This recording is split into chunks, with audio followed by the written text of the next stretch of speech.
France Bleu, à Massy-dans-l'Essonne, 107.1.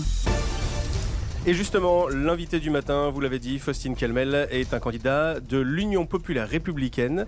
Et c'est notre invité. Bonjour François Asselineau. Bonjour. Alors qu'est-ce qui vous fait penser que vous pouvez, mieux que les autres candidats, occuper le poste de président de la République ?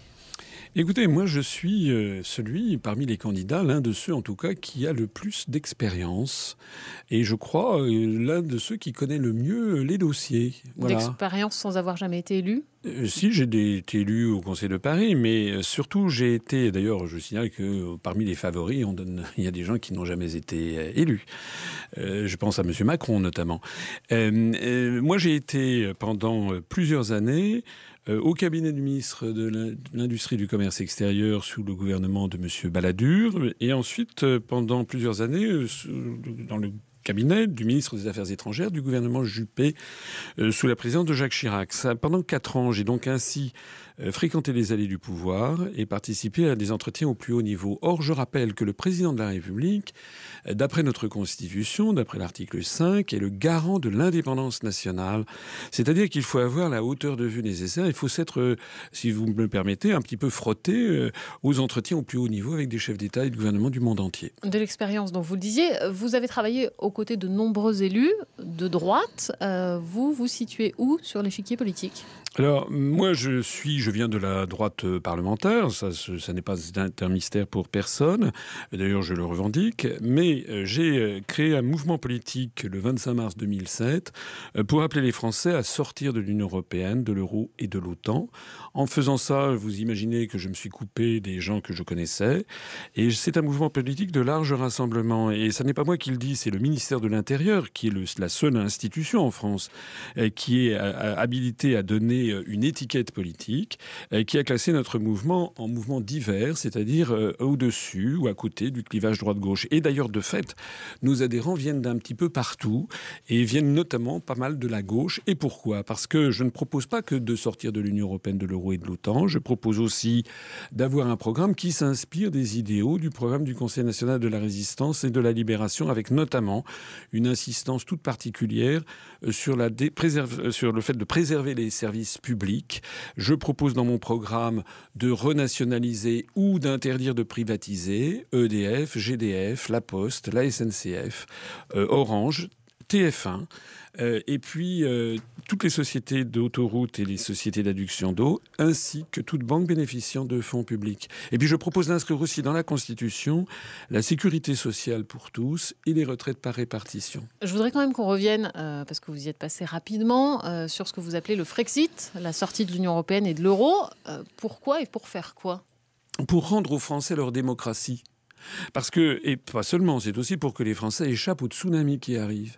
Parce que personne n'en parle, ou on en parle en tout cas très peu, parce que ce sont des sujets techniques et rébarbatifs. Mais sortir de l'euro, ça ne va pas provoquer un tsunami ? Non, c'est le contraire qui est en train de se produire. Ce qui est en train de se produire, c'est qu'il y a une divergence croissante de la compétitivité des économies de la zone euro.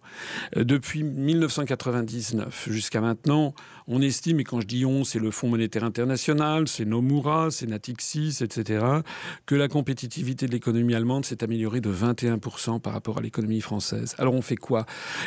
Eh bien, on a une monnaie qui est la même pour la France et l'Allemagne et qui est un peu entre les deux. Elle est sous-évaluée d'environ 15% pour l'économie allemande, surévaluée de 6% pour l'économie française. Ça veut dire quoi ? Ça veut dire qu'avant l'euro, normalement, le franc se serait déprécié progressivement par rapport aux marques, de telle sorte qu'on aurait maintenu notre compétitivité.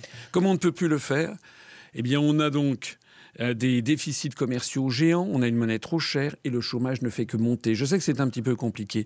Mais en sortant de l'Union européenne, de l'euro, et vous le disiez aussi tout à l'heure, de l'OTAN, est-ce que vous ne faites pas une France complètement isolée ? Non, ça fait partie. Sur le plan économique et international. Non, écoutez, nous avons un voisin qui s'appelle la Suisse, qui est ni dans l'Union européenne, ni dans l'euro, ni dans l'OTAN, et qui est, selon le programme des Nations Unies pour le développement, l'un des pays du monde où l'on vit le mieux. D'ailleurs, les pays d'Europe occidentale où l'on vit le mieux, c'est un modèle très différent, le modèle suisse. Non, c'est pas si différent que ça. Vous savez, il y a des gens qui disent qu'ils ne vivent que des banques. Non, ça n'est pas exact.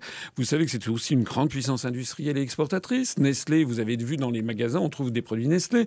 Nestlé, c'est un pays qui fabrique beaucoup d'horlogeries, qui fabrique des produits chimiques, etc. C'est un pays qui est très ouvert sur le monde et c'est un pays qui a gardé son indépendance nationale.